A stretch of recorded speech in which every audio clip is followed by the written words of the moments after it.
I will talk about how can you select sleep timer on your Audiomack app. We'll go to figure out the selection or know how you can do that on your app.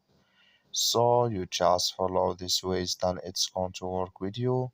So all you have to do, so you just go above your photo profile, click on it here. When you just click on photo profile, it's going to take you to this list here. Then all you have to do now, so you just go down, you keep going down here, come here to sleep timer, just click on it here.